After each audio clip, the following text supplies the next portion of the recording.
Hello everyone, today I'm going to show you how you can display only the specific categories with the WooCommerce Category Slider Pro plugin. Make sure that WooCommerce Category Slider Pro plugin is installed in your WordPress site along with the WooCommerce plugin. You can directly click on Add New, or you can click WooCat Slider and then click Add New to create a new slider and give it a title. As our goal is to create a slider with only specific categories, so let's directly move on to the general settings and filter categories properties. Here you can filter the categories by specific and exclude. If you want to show a few selected parent categories, then use this specific filter to choose those categories. With the exclude filter, you can omit any categories that you don't want to display in the slider. Let's select a few categories with this specific filter. And let's see if the selected categories are showing in the live preview or not. Click Show Preview. And you can see the selected categories are showing in the live preview. Now you may think how you can display specific child categories. Don't worry, the plugin has the options to do so. Select parent and child category type. Click on the parent and child field and you will get the list of your created categories are showing sequentially. Now select different level of categories to display in the slider. Update the preview to see the changes. As you can see, the selected parent, child and grandchild categories are showing at a time. Now let me show you a few properties to stylize your slider.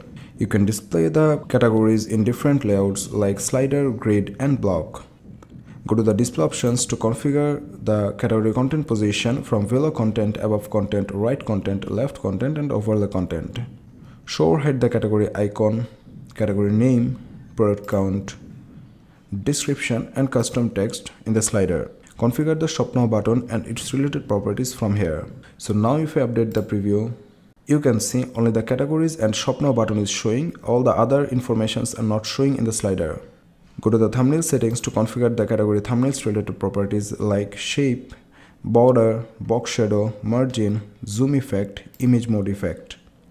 So if I select a round shape for the category thumbnails and update the preview, you can see the category thumbnails are showing in a round shape. Configure autoplay, navigation and pagination related properties from the slider controls. Go to the typography settings to configure the category text related properties. Here you will find the options to select a font family, font style, text alignment, text transformation, font size, line height, font color, font hover color and etc. So now let's publish the shortcode and copy the shortcode ID from here. Go to a page where you want to display it. Insert the shortcode in a text code or shortcode block, publish the page and view it. So you can see this is how the specific category slider is showing in the web pages. I hope you have got a clear idea of creating a slider with specific categories. In the upcoming videos, I will come up with another beautiful feature of the plugin. Until then, take care.